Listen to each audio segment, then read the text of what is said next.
Tierra no era el centro del universo, llegamos a los ovnis de hoy, señalados en todas partes del mundo, fotografiados, filmados y detectados con los más diversos instrumentos. Hoy día, el 53% de la población de Estados Unidos cree que el fenómeno ovni es de origen extraterrestre, y en nuestro país el porcentaje es prácticamente idéntico. Se trata de un problema en el que los datos estadísticos representan únicamente la punta del iceberg. Miles de personas afirman haber visto por lo menos una vez en su vida un ovni, un objeto volador no identificado. Pero si bien las estadísticas oficiales sobre los ovnis incluyen apenas entre un 1 y un 2% de estos señalamientos, las cifras de la Fuerza Aérea de Estados Unidos, 1.147 avistamientos investigados entre 1948 y 1952, arrojan el desconcertante resultado de un 25% de episodios que han quedado sin explicar. Objetos de diferentes formas y dimensiones aparecen repentinamente, surcan el cielo y desaparecen, regresando a la realidad de la que proceden. Aceleraciones fulgurantes, maniobras imposibles ante los ojos de miles de testigos dignos de crédito. Inteligencias extrañas a la humana y tecnologías que parecen desafiar las leyes físicas que conocemos participan en un gran juego hecho de misterio, secretos, miedo y poder. El fenómeno ovni ha sido clasificado de la siguiente manera por el profesor Heinecke. Encuentros del primer tipo, avistamiento de ovnis en el cielo. Encuentros del segundo tipo, hallazgo de huellas e indicios dejados por los ovnis. Encuentros cercanos del tercer tipo, constituidos por los relatos de quienes han visto formas de vida alienígenas junto a los ovnis. Y finalmente, los emocionantes testimonios de los que han vivido la experiencia del contacto, las denominadas abducciones, los encuentros del cuarto tipo, los presuntos secuestros por parte de seres extraterrestres. Vuelven entonces a la memoria las palabras de Albert Schopp, portavoz de la Fuerza Aérea de Estados Unidos, quien en el ya lejano 26 de enero de 1953 declaró: si los principales expertos del mundo en ufología están en lo cierto, es decir, si los movimientos de estos objetos voladores realmente obedecen a maniobras controladas, entonces la única explicación posible es el origen interplanetario de estos aparatos. Oigamos la opinión de un científico, el astrofísico y escritor Johannes von Butler, que afirma sin la menor sombra de dudas que el hombre no está solo en el espacio.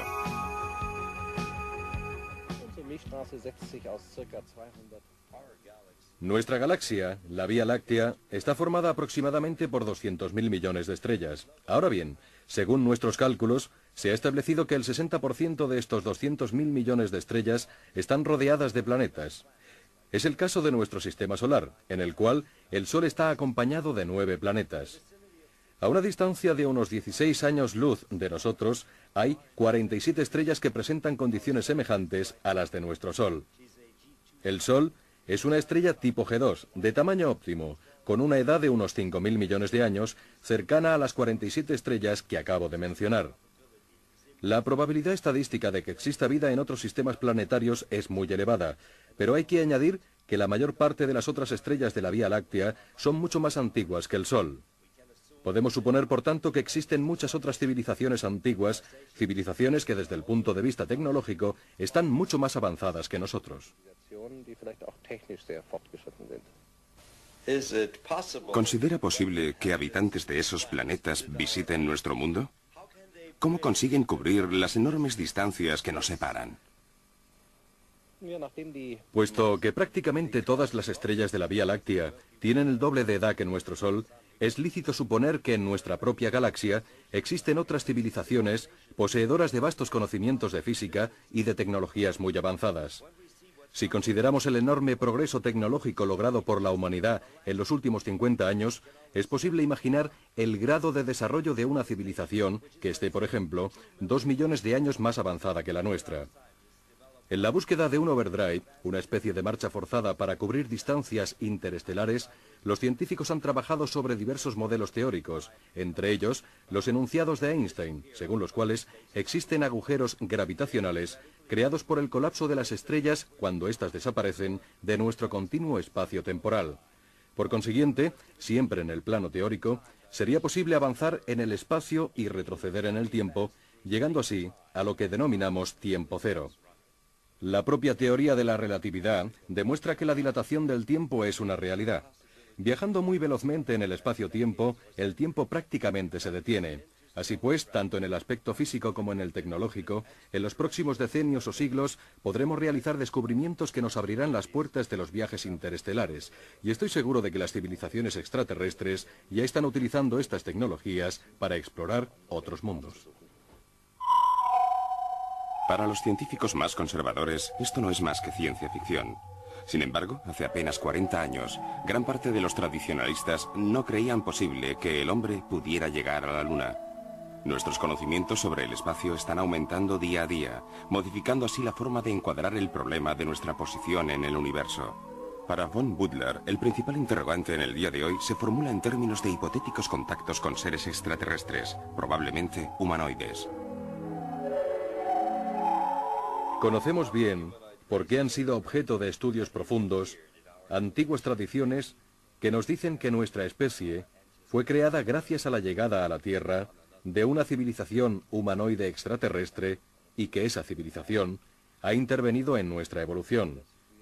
Tal vez no deberíamos tratar de descubrir a nuestros antepasados en la Tierra, sino en otro mundo. El tiempo no ha podido borrar las huellas dejadas por los visitantes espaciales en nuestro planeta. La mano de desconocidos artistas ha dejado impreso en la roca el recuerdo de aquellos encuentros primordiales, como en esta pintura rupestre de hace 7000 años, hallada en Uzbekistán. En la escena aparece un ser que lleva traje y casco de astronauta, así como una nave discoidal. En una caverna de Japón, se ilustró de esta forma la aparición de una astronave luminosa, un grupo de naves esféricas y el descenso de un objeto siguiendo una trayectoria espiral.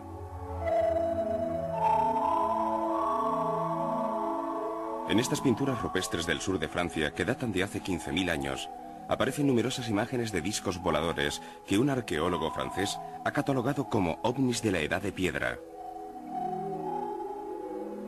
En la antigüedad y en la Edad Media abundan las referencias a los denominados venablos de fuego, a los escudos voladores y a las esferas ígneas.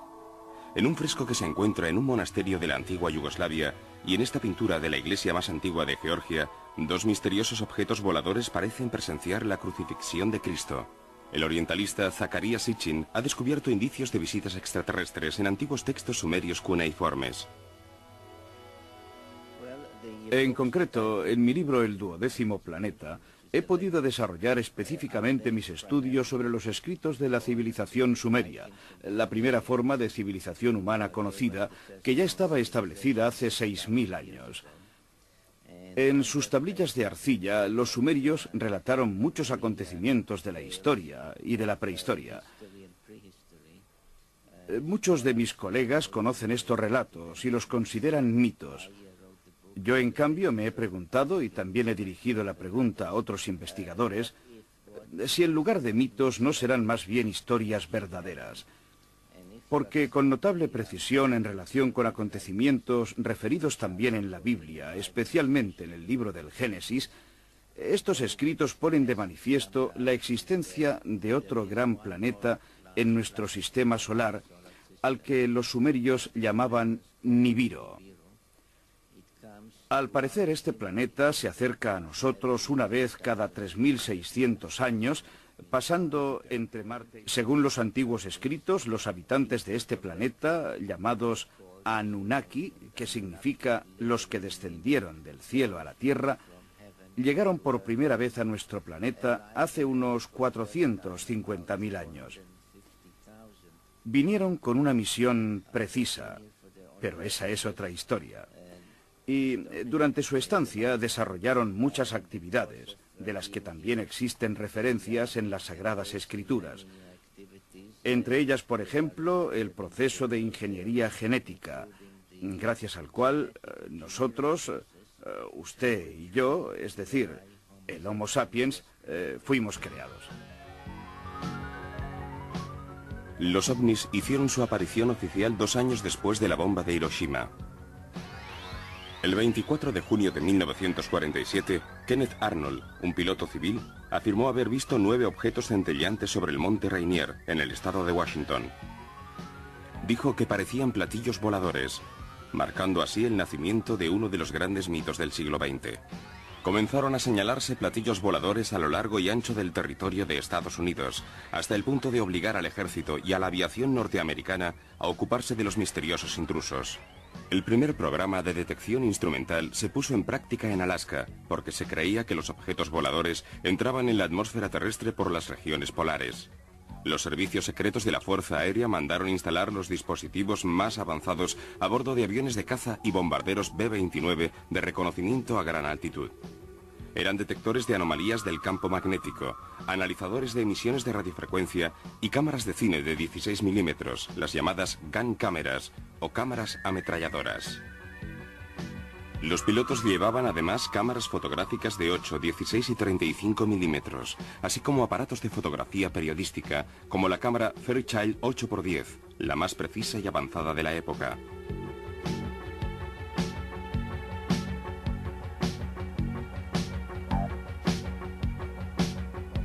Como director del programa fue designado el teniente coronel Wendell Stevens, del Departamento de Tecnología Extranjera de la Dirección de Armamento Aéreo.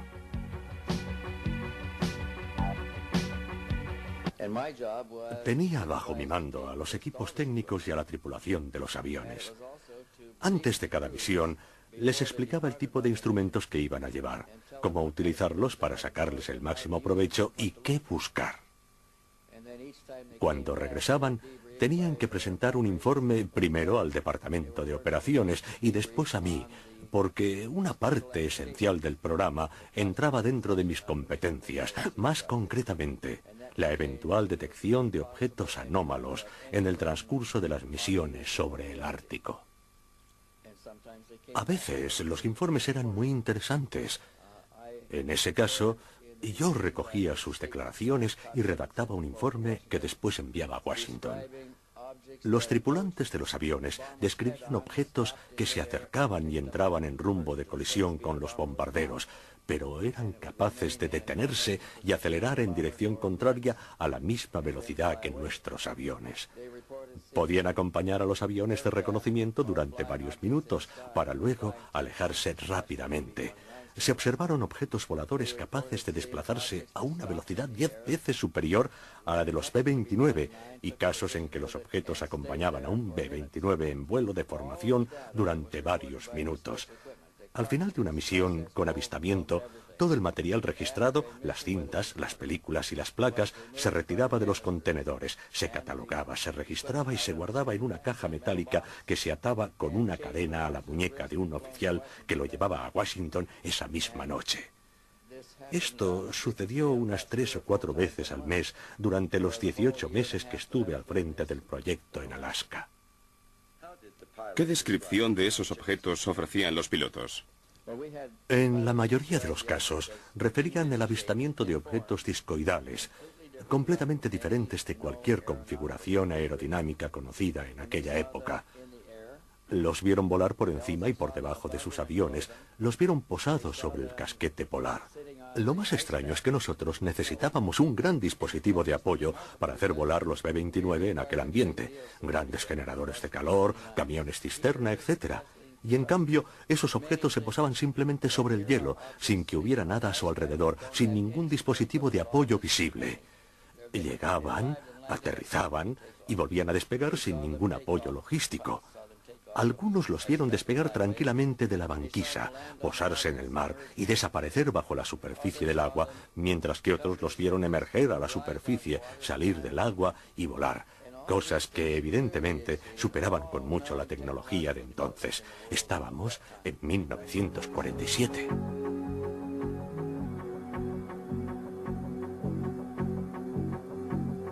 El 23 de septiembre de 1947, el general Nathan Twining, comandante de la Dirección de Armamento Aéreo, precursora del Centro Técnico de Inteligencia de la Fuerza Aérea de Estados Unidos, envió un informe hoy desclasificado, es decir, no considerado ya secreto, al jefe del Estado Mayor de la Fuerza Aérea en Washington. En él se lee textualmente: se trata de objetos con forma aproximada de discos, comparables por sus dimensiones a uno de nuestros aviones.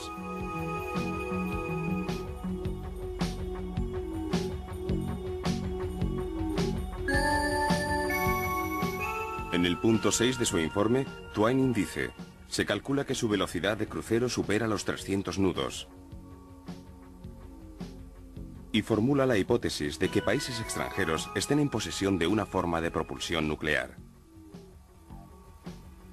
Los objetos presentaban, como se ve, características operativas extraordinarias para la época. Prestaciones que se pueden asociar con las de este objeto, captado por el contactador George Adamski y Paloma Gardens en 1956.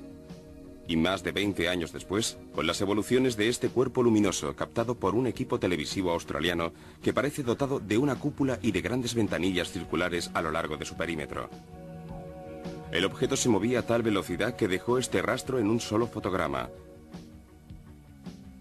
con maniobras que representaban un desafío a las leyes de la gravedad. De hecho, Twining describía a los ovnis como desprovistos de estela, excepto cuando parecen operar al máximo de sus posibilidades. Resulta lógica, por tanto, la preocupación del Pentágono ante unos intrusos imposibles de interceptar. ¿Y qué decir de este objeto, que algunos interpretan indiscutiblemente como un efecto de refracción óptica, captado en 1966 por el señor Oldfield a bordo de un avión de línea en vuelo sobre el centro de Gran Bretaña? Visto en cámara lenta, el presunto ovni efectúa un giro de 180 grados y desaparece en el horizonte en menos de un tercio de segundo.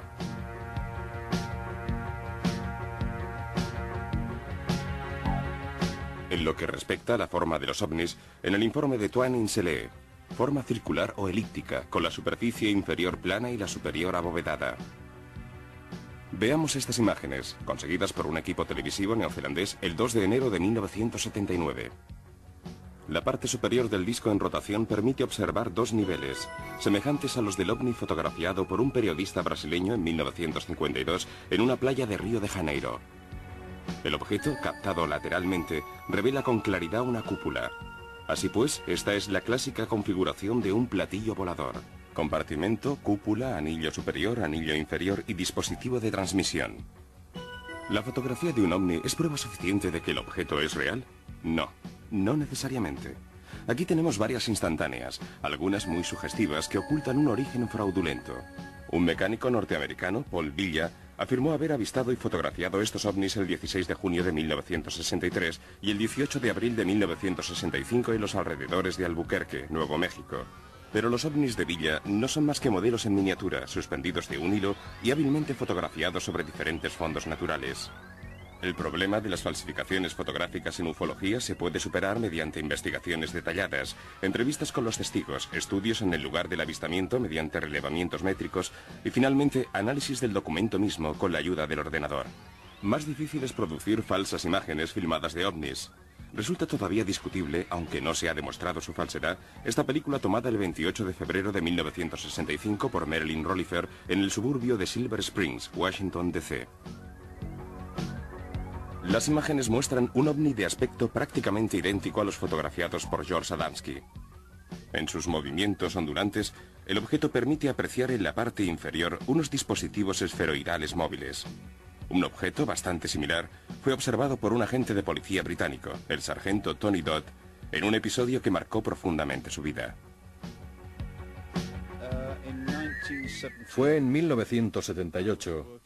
Estaba de patrulla con un compañero poco antes del amanecer de una mañana de invierno. Yo llevaba el volante del coche por una carretera en el campo, en una zona al norte de Yorkshire. Al salir de una curva, vimos de pronto un enorme objeto circular que volaba por el cielo justo delante de nosotros. El objeto no estaría a más de 30 metros de distancia de nosotros. Tenía forma circular, una cúpula y varios ojos de buey alrededor. A lo largo del perímetro emitía luces intermitentes de colores, como los rótulos de neón, y en la parte inferior tenía grandes esferas. Era enorme, con un diámetro de más de 30 metros y no emitía ni un solo sonido. Era completamente silencioso. Pero lo más fascinante era la cegadora luz blanca que surgía del objeto, como si su estructura metálica fuera incandescente. Finalmente, el objeto se alejó a una velocidad que no superaba los 50 kilómetros por hora y descendió en un bosquecillo, o por lo menos eso nos pareció. Era una pequeña mancha de vegetación completamente inaccesible, en una zona muy aislada, lejos de la carretera donde nosotros nos encontrábamos. Veamos ahora las formaciones de ovnis. El general Twining, en su informe, ya había señalado numerosos casos de formaciones de 3 a 9 objetos. 3, por ejemplo, son los objetos captados en 1980 en Alemania, en Hagen, a orillas del Ruhr, por Mars Damme, aficionado a la ufología. El señor Damme ha realizado numerosas observaciones del cielo nocturno provisto de un equipo de aficionado, con el cual ha captado este objeto fluorescente en forma de cigarro puro en 1980 y esta formación de 9 discos rojizos en 1979. Los resultados de los análisis por ordenador efectuados en Arizona ponen de manifiesto la presencia de objetos aislados, situados a unos 2 kilómetros de la cámara fotográfica. En el informe pericial leemos: se excluye la posibilidad de que pueda tratarse de un reflejo de luz o de un fotomontaje.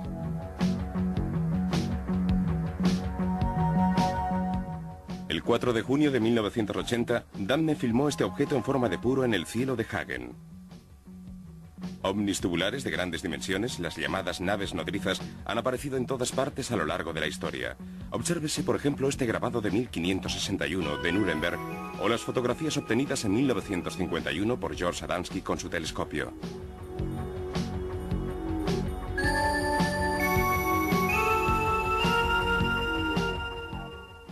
Este puro volador sobre Rhode Island en 1967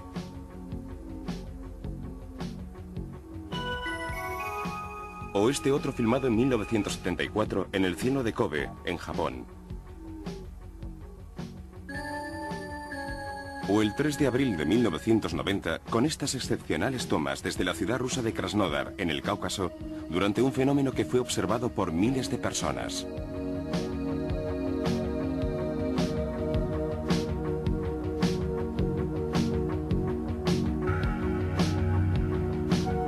Durante más de 20 años, la aviación militar de Estados Unidos investigó y evaluó el fenómeno ovni en el marco de un programa que recibió el nombre de Proyecto Sign.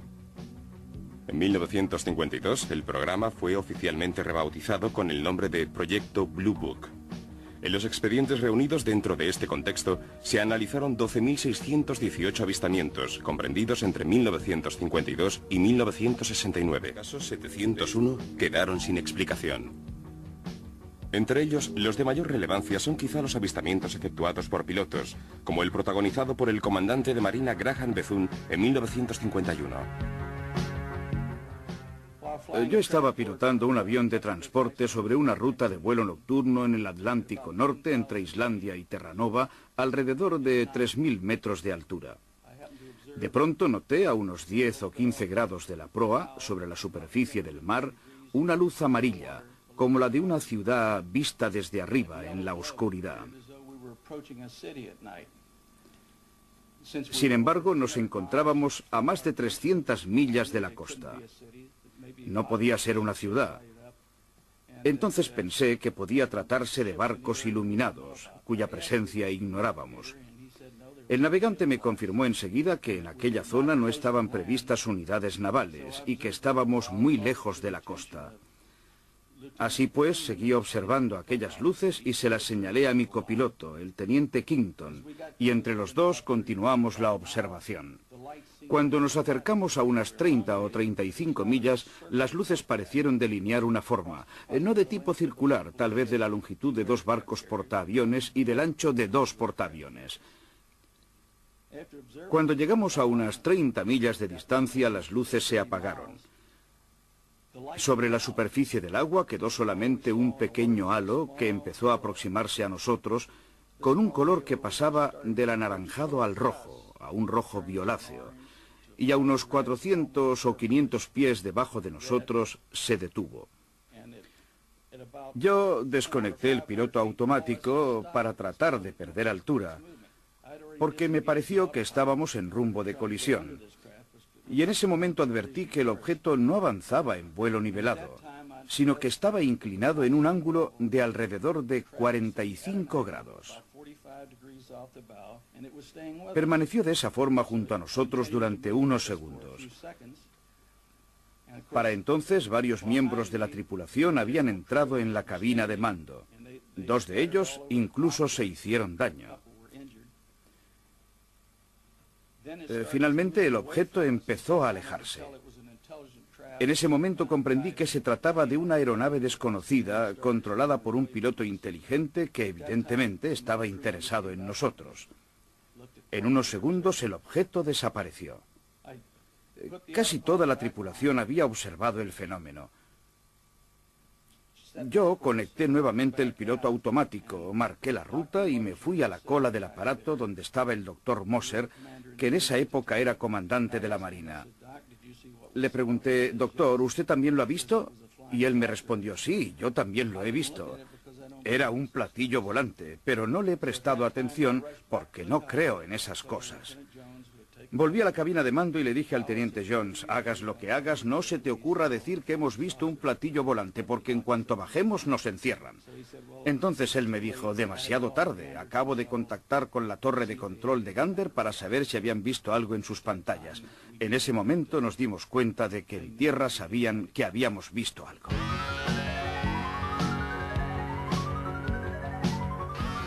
Pero el fenómeno ovni no se agota aquí. ¿Quiénes son los seres que los pilotan? ¿Por qué se extiende en todo el mundo el fenómeno de las abducciones, cuyos autores materiales podrían ser individuos de una especie desconocida?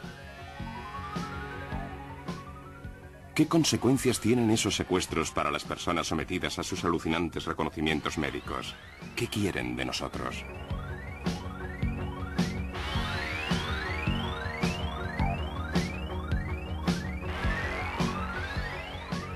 ¿Qué sucedió verdaderamente en 1947 en Roswell, en el desierto de Nuevo México? ¿Y por qué el gobierno de Estados Unidos silenció la realidad de los hechos, la recuperación de la astronave alienígena y el resultado de las autopsias efectuadas a los cadáveres de sus ocupantes? Esto sucedió unas 3 o 4 veces al mes durante los 18 meses que estuve al frente del proyecto en Alaska. ¿Qué descripción de esos objetos ofrecían los pilotos? En la mayoría de los casos, referían el avistamiento de objetos discoidales, completamente diferentes de cualquier configuración aerodinámica conocida en aquella época. Los vieron volar por encima y por debajo de sus aviones, los vieron posados sobre el casquete polar. Lo más extraño es que nosotros necesitábamos un gran dispositivo de apoyo para hacer volar los B-29 en aquel ambiente. Grandes generadores de calor, camiones cisterna, etc. Y en cambio, esos objetos se posaban simplemente sobre el hielo, sin que hubiera nada a su alrededor, sin ningún dispositivo de apoyo visible. Llegaban, aterrizaban y volvían a despegar sin ningún apoyo logístico. Algunos los vieron despegar tranquilamente de la banquisa, posarse en el mar y desaparecer bajo la superficie del agua, mientras que otros los vieron emerger a la superficie, salir del agua y volar. Cosas que evidentemente superaban con mucho la tecnología de entonces. Estábamos en 1947.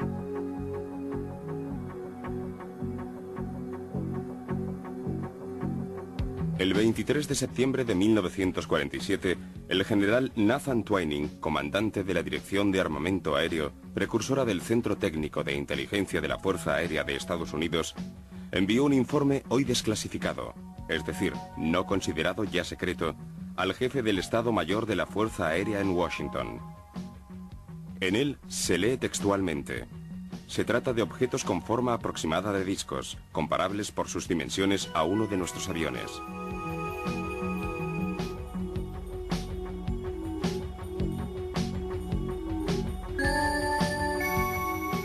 En el punto 6 de su informe, Twining dice: se calcula que su velocidad de crucero supera los 300 nudos.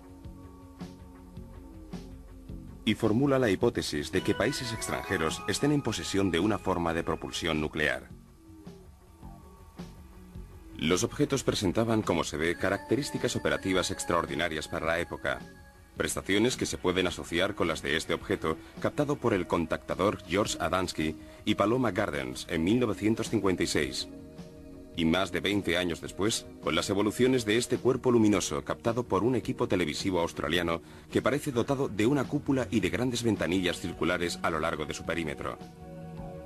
El objeto se movía a tal velocidad que dejó este rastro en un solo fotograma, con maniobras que representaban un desafío a las leyes de la gravedad. De hecho, Twining describía a los ovnis como desprovistos de estela, excepto cuando parecen operar al máximo de sus posibilidades. Resulta lógica, por tanto, la preocupación del Pentágono ante unos intrusos imposibles de interceptar. ¿Y qué decir de este objeto, que algunos interpretan indiscutiblemente como un efecto de refracción óptica, captado en 1966 por el señor Oldfield a bordo de un avión de línea en vuelo sobre el centro de Gran Bretaña? Visto en cámara lenta, el presunto ovni efectúa un giro de 180 grados y desaparece en el horizonte en menos de un tercio de segundo.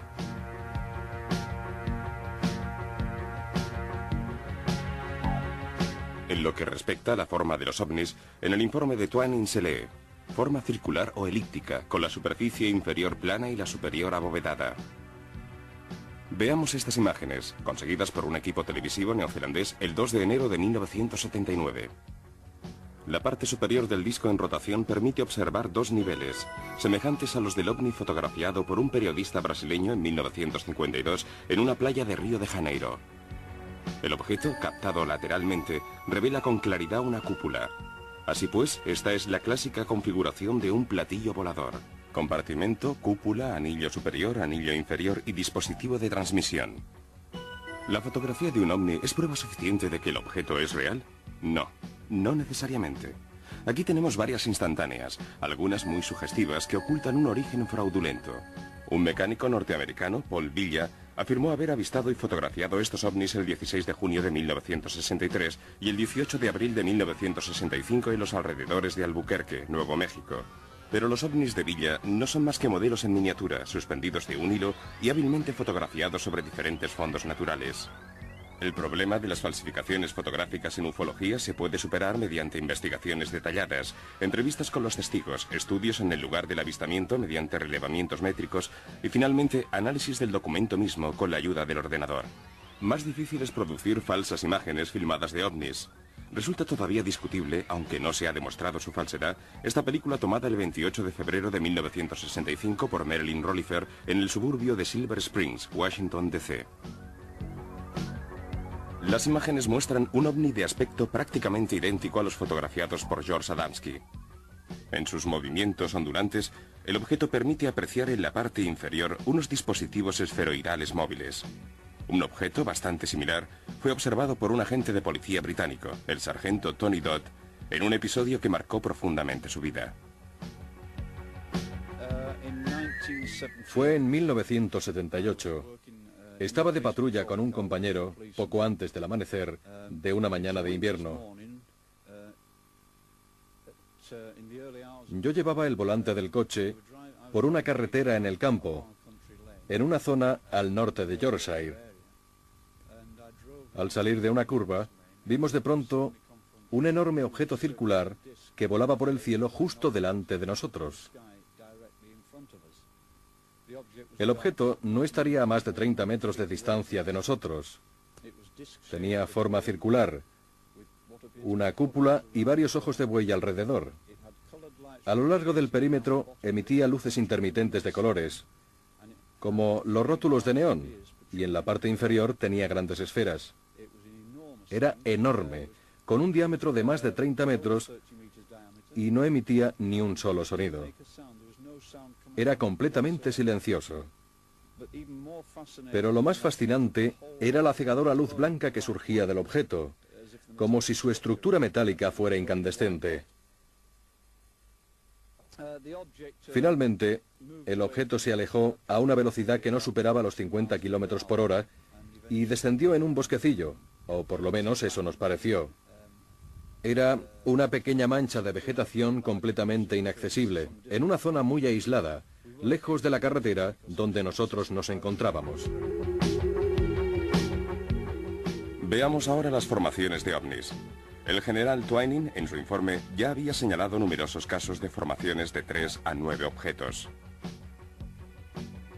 Tres, por ejemplo, son los objetos captados en 1980 en Alemania, en Hagen, a orillas del Ruhr, por Mars Damme, aficionado a la ufología. El señor Damme ha realizado numerosas observaciones del cielo nocturno provisto de un equipo de aficionado con el cual ha captado este objeto fluorescente en forma de cigarro puro en 1980 y esta formación de 9 discos rojizos en 1979. Los resultados de los análisis por ordenador efectuados en Arizona ponen de manifiesto la presencia de objetos aislados situados a unos 2 kilómetros de la cámara fotográfica. En el informe pericial leemos: se excluye la posibilidad de que pueda tratarse de un reflejo de luz o de un fotomontaje.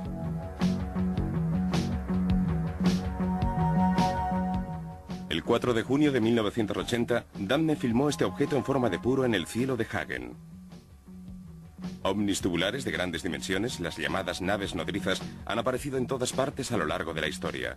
Obsérvese, por ejemplo, este grabado de 1561 de Nuremberg o las fotografías obtenidas en 1951 por George Adamski con su telescopio.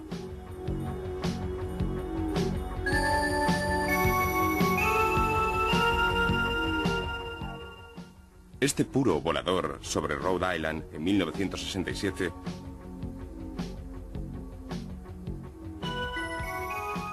o este otro filmado en 1974 en el cielo de Kobe, en Japón. O el 3 de abril de 1990 con estas excepcionales tomas desde la ciudad rusa de Krasnodar, en el Cáucaso, durante un fenómeno que fue observado por miles de personas.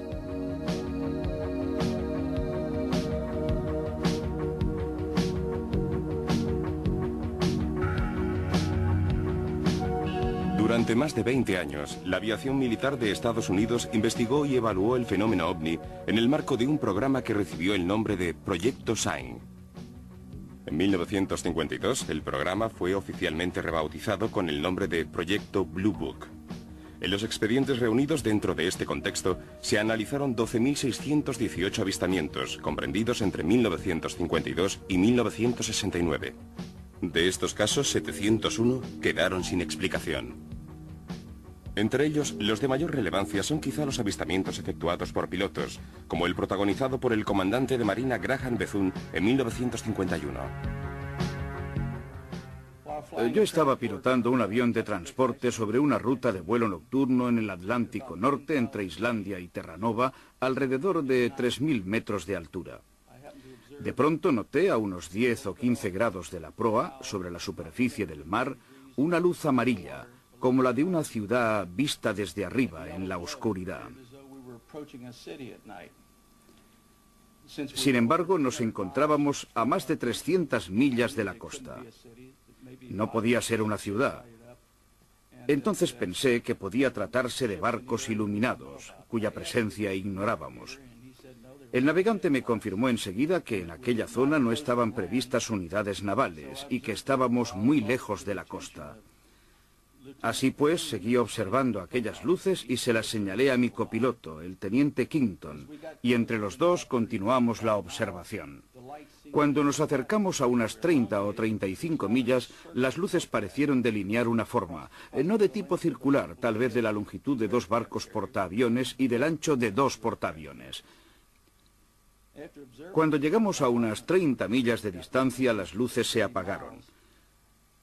Sobre la superficie del agua quedó solamente un pequeño halo que empezó a aproximarse a nosotros con un color que pasaba del anaranjado al rojo, a un rojo violáceo, y a unos 400 o 500 pies debajo de nosotros se detuvo. Yo desconecté el piloto automático para tratar de perder altura, porque me pareció que estábamos en rumbo de colisión.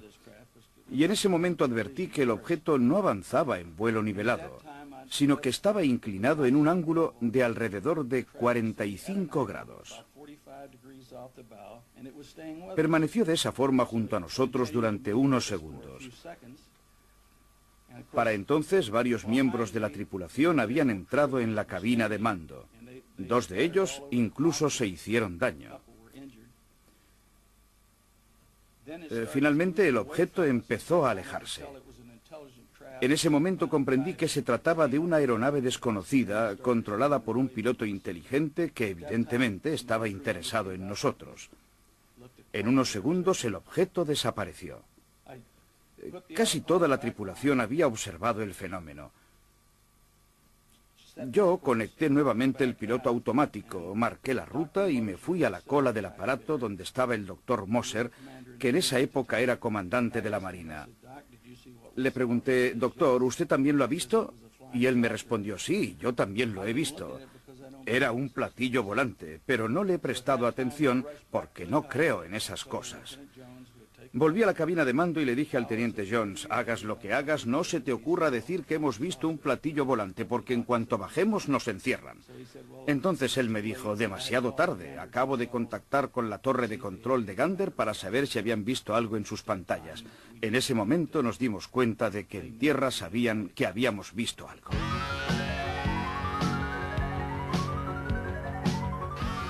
Pero el fenómeno ovni no se agota aquí. ¿Quiénes son los seres que los pilotan? ¿Por qué se extiende en todo el mundo el fenómeno de las abducciones, cuyos autores materiales podrían ser individuos de una especie desconocida? ¿Qué consecuencias tienen esos secuestros para las personas sometidas a sus alucinantes reconocimientos médicos? ¿Qué quieren de nosotros?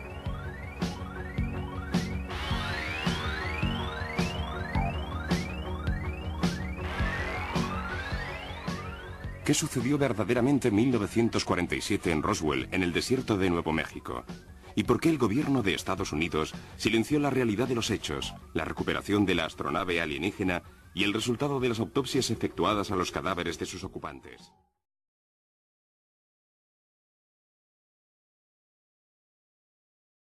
Y que esa civilización ha intervenido en nuestra evolución. Tal vez no deberíamos tratar de descubrir a nuestros antepasados en la Tierra, sino en otro mundo. El tiempo no ha podido borrar las huellas dejadas por los visitantes espaciales en nuestro planeta. La mano de desconocidos artistas ha dejado impreso en la roca el recuerdo de aquellos encuentros primordiales, como en esta pintura rupestre de hace 7000 años, hallada en Uzbekistán. En la escena aparece un ser que lleva traje y casco de astronauta, así como una nave discoidal. En una caverna de Japón se ilustró de esta forma la aparición de una astronave luminosa, un grupo de naves esféricas y el descenso de un objeto siguiendo una trayectoria espiral.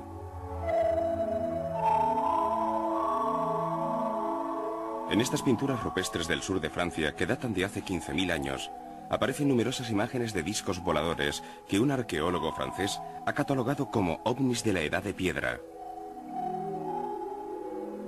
En la antigüedad y en la Edad Media abundan las referencias a los denominados venablos de fuego, a los escudos voladores y a las esferas ígneas.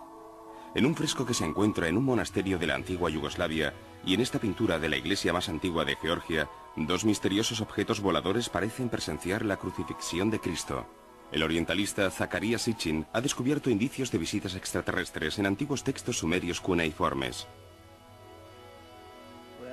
En concreto, en mi libro El 12º planeta, he podido desarrollar específicamente mis estudios sobre los escritos de la civilización sumeria, la primera forma de civilización humana conocida, que ya estaba establecida hace 6000 años. En sus tablillas de arcilla, los sumerios relataron muchos acontecimientos de la historia y de la prehistoria. Muchos de mis colegas conocen estos relatos y los consideran mitos. Yo, en cambio, me he preguntado... suponer que en nuestra propia galaxia existen otras civilizaciones poseedoras de vastos conocimientos de física y de tecnologías muy avanzadas.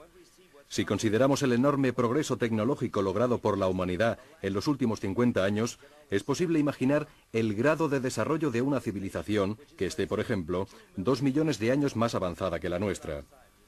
En la búsqueda de un overdrive, una especie de marcha forzada para cubrir distancias interestelares, los científicos han trabajado sobre diversos modelos teóricos, entre ellos los enunciados de Einstein, según los cuales existen agujeros gravitacionales creados por el colapso de las estrellas cuando éstas desaparecen de nuestro continuo espacio temporal. Por consiguiente, siempre en el plano teórico, sería posible avanzar en el espacio y retroceder en el tiempo, llegando así a lo que denominamos tiempo cero. La propia teoría de la relatividad demuestra que la dilatación del tiempo es una realidad. Viajando muy velozmente en el espacio-tiempo, el tiempo prácticamente se detiene. Así pues, tanto en el aspecto físico como en el tecnológico, en los próximos decenios o siglos podremos realizar descubrimientos que nos abrirán las puertas de los viajes interestelares. Y estoy seguro de que las civilizaciones extraterrestres ya están utilizando estas tecnologías para explorar otros mundos.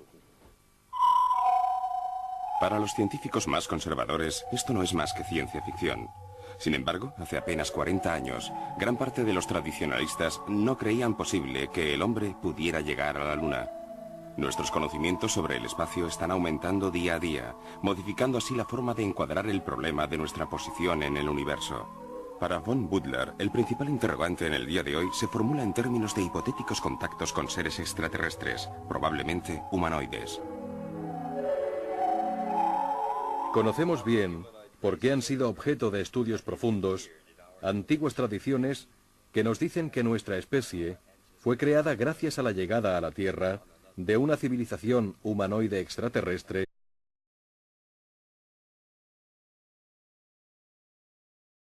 La Tierra no era el centro del universo, llegamos a los ovnis de hoy, señalados en todas partes del mundo, fotografiados, filmados y detectados con los más diversos instrumentos.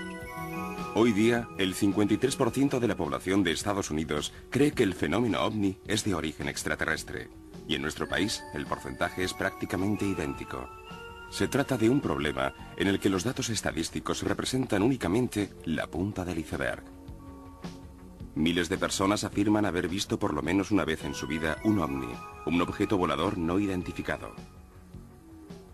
Pero si bien las estadísticas oficiales sobre los ovnis incluyen apenas entre un 1 y un 2% de estos señalamientos, las cifras de la Fuerza Aérea de Estados Unidos, 1.147 avistamientos investigados entre 1948 y 1952, arrojan el desconcertante resultado de un 25% de episodios que han quedado sin explicar. Objetos de diferentes formas y dimensiones aparecen repentinamente, surcan el cielo y desaparecen, regresando a la realidad de la que proceden. Aceleraciones fulgurantes, maniobras imposibles ante los ojos de miles de testigos dignos de crédito. Inteligencias extrañas a la humana y tecnologías que parecen desafiar las leyes físicas que conocemos participan en un gran juego hecho de misterio, secretos, miedo y poder. El fenómeno ovni ha sido clasificado de la siguiente manera por el profesor Heinecke. Encuentros del primer tipo, avistamiento de ovnis en el cielo. Encuentros del segundo tipo, hallazgo de huellas e indicios dejados por los ovnis.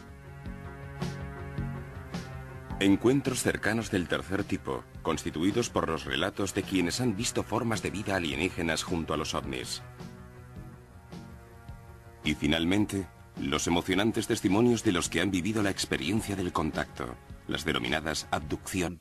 Y también he dirigido la pregunta a otros investigadores si en lugar de mitos no serán más bien historias verdaderas.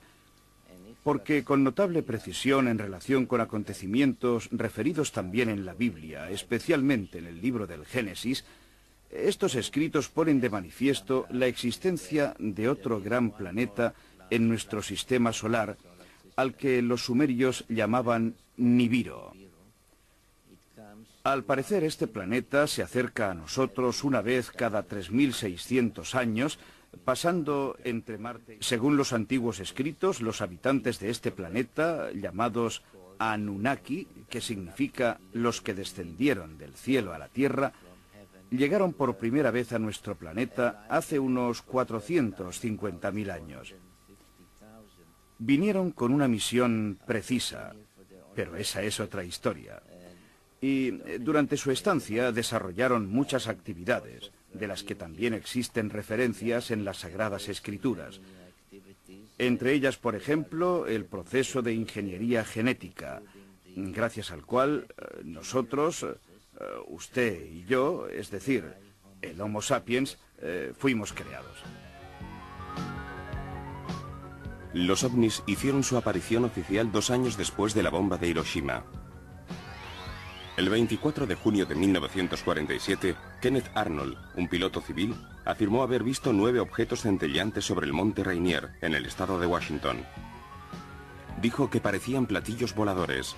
marcando así el nacimiento de uno de los grandes mitos del siglo XX. Comenzaron a señalarse platillos voladores a lo largo y ancho del territorio de Estados Unidos, hasta el punto de obligar al ejército y a la aviación norteamericana a ocuparse de los misteriosos intrusos. El primer programa de detección instrumental se puso en práctica en Alaska, porque se creía que los objetos voladores entraban en la atmósfera terrestre por las regiones PNES. Los encuentros del cuarto tipo, los presuntos secuestros por parte de seres extraterrestres. Vuelven entonces a la memoria las palabras de Albert Chop, portavoz de la Fuerza Aérea de Estados Unidos, quien en el ya lejano 26 de enero de 1953 declaró: si los principales expertos del mundo en ufología están en lo cierto, es decir, si los movimientos de estos objetos voladores realmente obedecen a maniobras controladas, entonces la única explicación posible es el origen interplanetario de estos aparatos. Oigamos la opinión de un científico, el astrofísico y escritor Johannes von Butler, que afirma sin la menor sombra de dudas que el hombre no está solo en el espacio.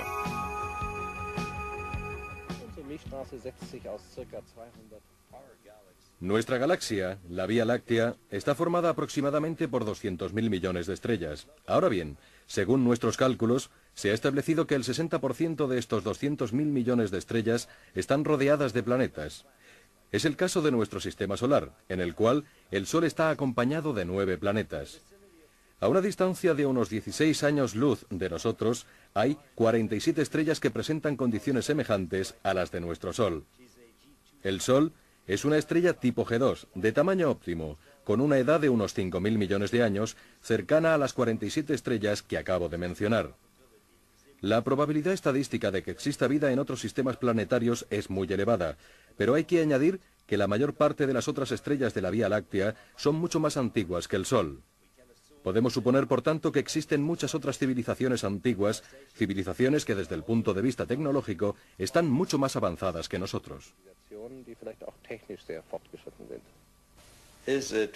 ¿Considera posible que habitantes de esos planetas visiten nuestro mundo? ¿Cómo consiguen cubrir las enormes distancias que nos separan? Puesto que prácticamente todas las estrellas de la Vía Láctea tienen el doble de edad que nuestro Sol, es lícito.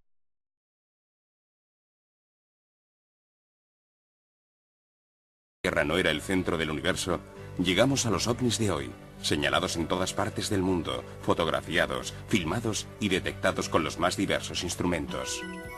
Hoy día, el 53% de la población de Estados Unidos cree que el fenómeno ovni es de origen extraterrestre, y en nuestro país el porcentaje es prácticamente idéntico. Se trata de un problema en el que los datos estadísticos representan únicamente la punta del iceberg. Miles de personas afirman haber visto por lo menos una vez en su vida un ovni, un objeto volador no identificado. Pero si bien las estadísticas oficiales sobre los ovnis incluyen apenas entre un 1 y un 2% de estos señalamientos, las cifras de la Fuerza Aérea de Estados Unidos, 1.147 avistamientos investigados entre 1948 y 1952, arrojan el desconcertante resultado de un 25% de episodios que han quedado sin explicar. Existen otras civilizaciones poseedoras de vastos conocimientos de física y de tecnologías muy avanzadas. Si consideramos el enorme progreso tecnológico logrado por la humanidad en los últimos 50 años, es posible imaginar el grado de desarrollo de una civilización que esté, por ejemplo, 2 millones de años más avanzada que la nuestra.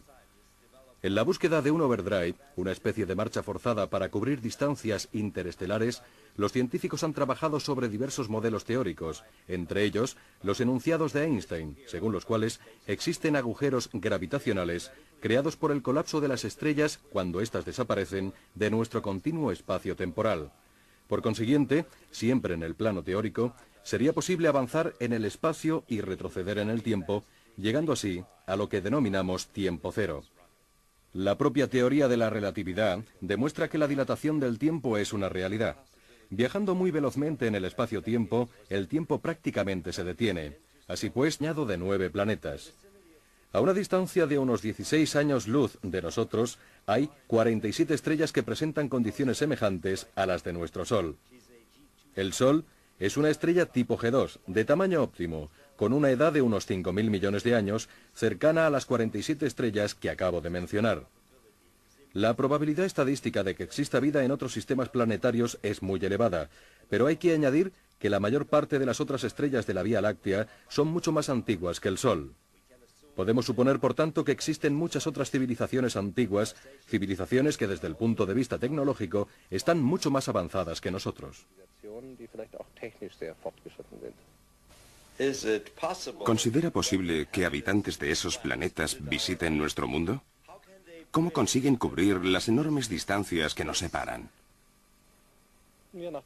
Puesto que prácticamente todas las estrellas de la Vía Láctea tienen el doble de edad que nuestro Sol, es lícito suponer que en nuestra propia galaxia objetos de diferentes formas y dimensiones aparecen repentinamente, surcan el cielo y desaparecen, regresando a la realidad de la que proceden. Aceleraciones fulgurantes, maniobras imposibles ante los ojos de miles de testigos dignos de crédito. Inteligencias extrañas a la humana y tecnologías que parecen desafiar las leyes físicas que conocemos participan en un gran juego hecho de misterio, secretos, miedo y poder. El fenómeno ovni ha sido clasificado de la siguiente manera por el profesor Heinecke. Encuentros del primer tipo, avistamiento de ovnis en el cielo. Encuentros del segundo tipo, hallazgo de huellas e indicios dejados por los ovnis.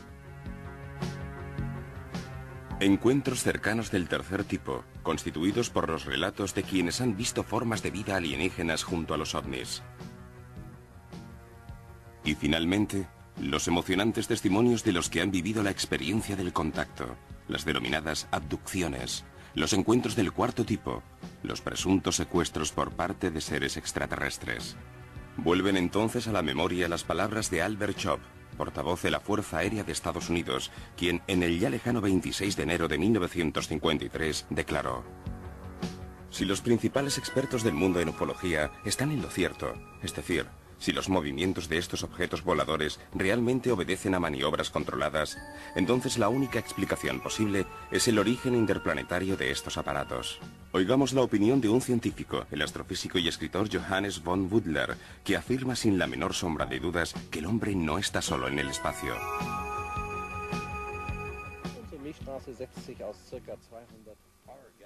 Nuestra galaxia, la Vía Láctea, está formada aproximadamente por 200.000 millones de estrellas. Ahora bien, según nuestros cálculos, se ha establecido que el 60% de estos 200.000 millones de estrellas están rodeadas de planetas.